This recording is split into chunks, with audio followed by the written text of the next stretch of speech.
तो गरुड़ पुराण सुनाते सुनाते फिर वो जब दिन पूरा होता है तब मैं वहां बताता हूं कि अब यमदूत उससे कह रहे हैं अगर तेरे स्वजनों ने तेरे लिए भोजन दिया है तो तू खा। तो वो कौन सी तिथि पर है? मरने वाली तिथि जो आएगी नेक्स्ट मंथ, उस दिन ब्राह्मण को भोजन कराया जाता है, राइट।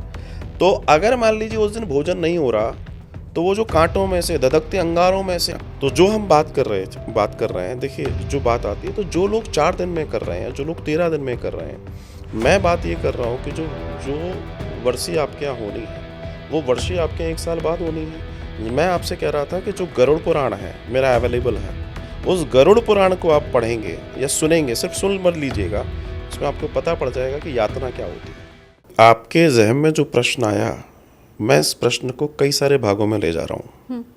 पहली चीज़, आपने एक बात कही कि आज के समय में लोग वास्तव में जो जितने दिनों का कराना चाहिए था उतने दिनों का न कराकर तीसरा चौथा कर देते हैं और फ्री हो जाते हैं। यहीं से महापितृदोष की शुरुआत होती है, यहीं से। और आप लोगों को आप जानती हूं, हाँ। तो मैं होमवर्क दे रहा हूं, चौथी पीढ़ी में उसका मेल मेंबर नहीं होगा। नोट कर लीजिए। आपके पास तो ऐसे लोग होंगे जिनके 2-3 पीढ़ियों का ये तो हो चुका होगा। एकांत हो जाएगा, खाली कमरे हो जाएंगे, अकेला कोई व्यक्ति बैठा होगा। That is what I am telling you. आप चीज समझिए, हम लोग कमाने धमाने के चक्कर में अपने मूल से हट गए और आज यही रोना है।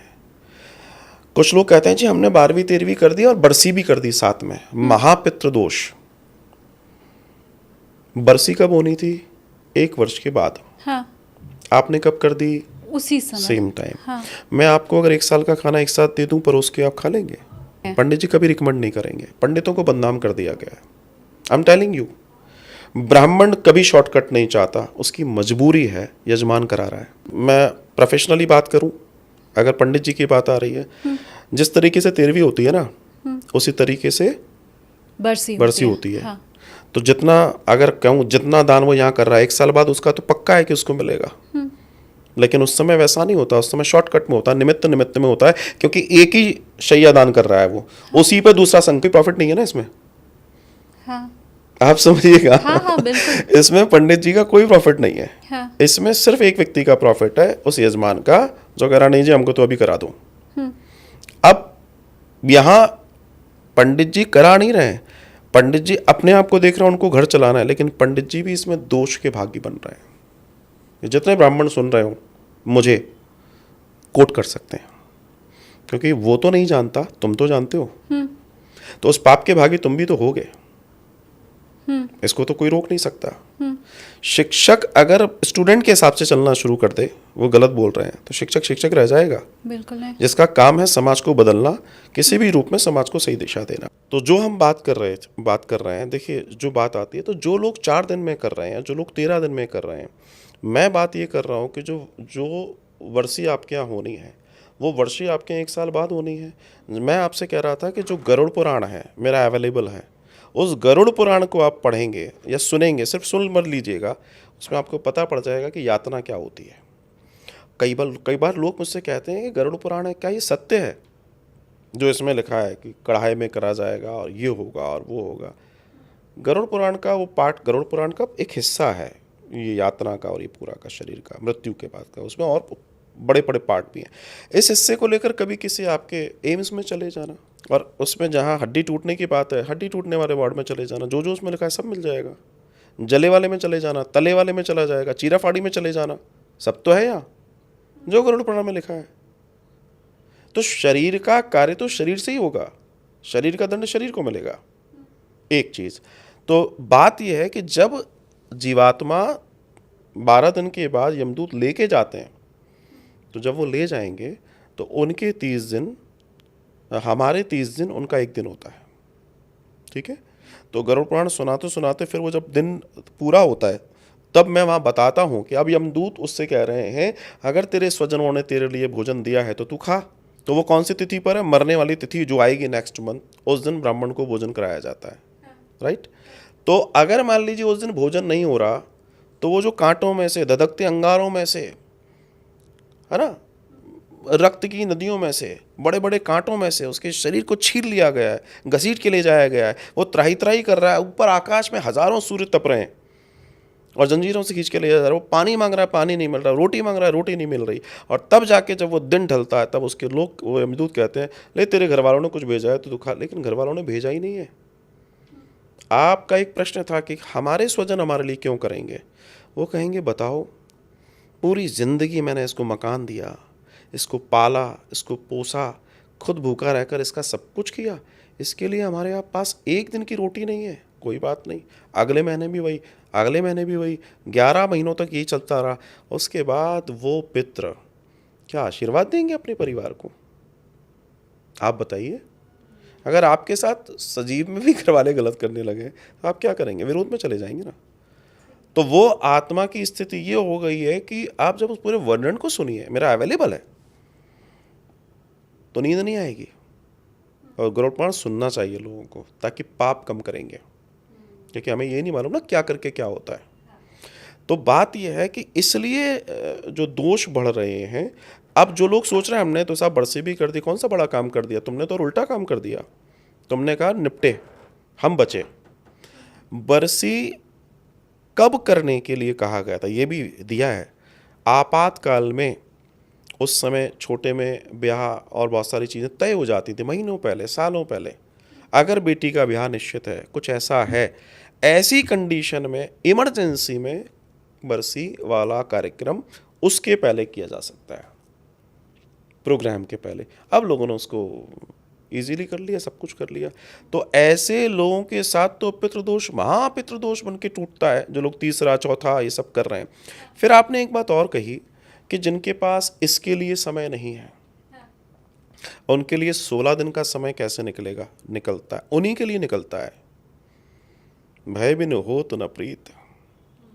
उस समय तो उनको लग रहा था सब बढ़िया है, लेकिन जब डैमेज होना शुरू होता है ना, जब चारों तरफ से आपातकाल आता है, जब यहाँ से भी लॉस हुआ, यहाँ से भी बेटी घर पे बैठी, हमारे लड़के की नौकरी चली गई, यहाँ घर में बीमारियाँ आ गई, तब समझ में आता है ऐसा क्या हो गया।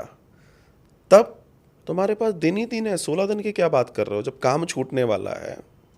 मैं बहुत कड़वा बोल रहा हूँ। एक समय ऐसा था कि लोग कहते थे हमारे पास मरने तक की फुर्सत नहीं है। एक समय ऐसा आया, 3 महीने लोग घर पे बैठे रहे, घर पे ही खूब समोसे कचौड़ी खाए, तब कोई नहीं मरा। मैं एग्जाम्पल दे रहा हूँ। तब क्या व्यापार नहीं ठप हुआ? मेरा कहने का तात्पर्य है कि आप इस चीज़ को समझिए कि अगर इन 16 दिन को देकर आपके 1600 साल की ज़िंदगी, 160 साल की ज़िंदगी, आपकी 1 से 2-3 पीढ़ियों की ज़िंदगी सुंदर हो सकती है, तो मैं तो ऐसे कई 16 दिन देने को तैयार हूँ। हम ऐसा क्यों सोच रहे हैं कि अरे फिर हाँ, आस्था नहीं है तो कुछ काम नहीं होगा? आप ये करके सोचिए। कई लोग ये सोचते हैं कि हम पितृदोष से पीड़ित हैं, अब बताओ हम क्या करें। तो क्या पितरों के लिए हमको ये करना? नहीं नहीं, तुम्हें पितरों के लिए नहीं करना है। तुम ये दिमाग से निकाल दो, तुम्हें पितरों के लिए करना है, तुम्हें स्वयं के लिए करना है। क्योंकि तुम उनके लिए करोगे तो ठीक तो तुम होगे, बरकत तो तुम्हारे यहाँ आनी है, आशीर्वाद तो तुम्हारे यहाँ आना है, तुम्हारा कल्याण होना है। तुम्हारे लिए कर रहे हो ये, तुम अपने बच्चों के लिए कर रहे हो, तुम उनके बच्चों के लिए कर रहे हो। तो अगर आपने ये सोच बदल ली तो 16 दिन कोई बहुत बड़ी बात नहीं है। लेकिन कई बार होता है वास्तव में, जॉब से छुट्टी नहीं मिल रही है, बहुत सारी चीज़ें, तब मैं कहता हूँ प्रतिनिधि लगाइए और आखिरी के 1, 2 या 3 दिन आइए। देखिए पूजा पूरी 16 दिन की हो गई, आप आए, आपने अपना कार्य किया। देखिए वो फिर पितृ जानते नहीं, इसने बेचारे ने बहुत एप्लीकेशन लगाई लेकिन इसको नहीं मिली छुट्टी, वो समझ में आता है। मैं बार बार ये कहता हूँ कि तुम किसी से छुपा लो नहीं छुपा लो, लेकिन वो सब देख रहे हैं, वो आपके आसपास ही हैं, आपके घर में ही है, कहीं दूर नहीं है। तो आपको चाहिए इस स्थिति को समझें। तो जो भी ये सोचे हम कैसे कर पाएंगे, हम पे समय है कि नहीं, भैया सब पे सब है। कई बार लोग मुझसे कहते हैं कि हमारे पास पेमेंट की व्यवस्था नहीं है।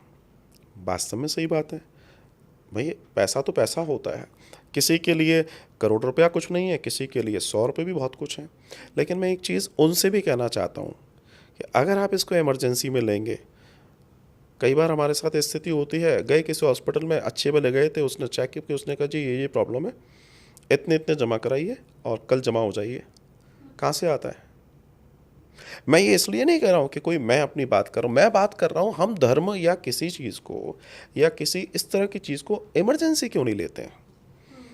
क्योंकि मेरे पास तो वो लोग आते हैं जो दुनिया भर में इलाज करा चुके हैं, तब मेरे पास आएंगे। ये भी ध्यान रखिएगा मेरे साथ जो लोग भी जाएंगे वो नॉर्मल लोग नहीं होते। नॉर्मल भगवान की कृपा से एक दो लोग होते हैं जो शुद्ध मन से कहते हैं देखो भगवान की कृपा। जैसे मेरे साथ पिछले साल एक लड़का था यहीं गुड़गांव का, भगवान की कृपा से बोलता है गुरुजी मेरा बिजनेस सब बढ़िया चल रहा है, लेकिन मेरे दिल की इच्छा है कि मैं अपने पितरों के लिए करूँ। वो रहा और 16 दिन एंजॉय किया उसने। ऐसे लोग बिरले होते हैं। और फिर इनकी तो बात ही क्या है, खूब दिन दोनी रात चौगनी तरक्की करते हैं। लेकिन वो लोग, कोई भी ऐसा सोच रहा है तो मैं उसको यही कहूँगा कि अपने परिवार, अपने कुटुंब, अपने बच्चों को थोड़ा सा ध्यान में रख के सोचो। आज आप तो भुगत रहे हो, आप ये परेशानियां उनको वसीयत में मत देना। वो आज आप नहीं कर पा रहे, कल को वो क्या कर पाएंगे, तो तुम ही कर जाओ कम से कम अपनी 2-3 पीढ़ी। और धन्यवाद दो उन पितरों का जिनके वजह से आप हैं।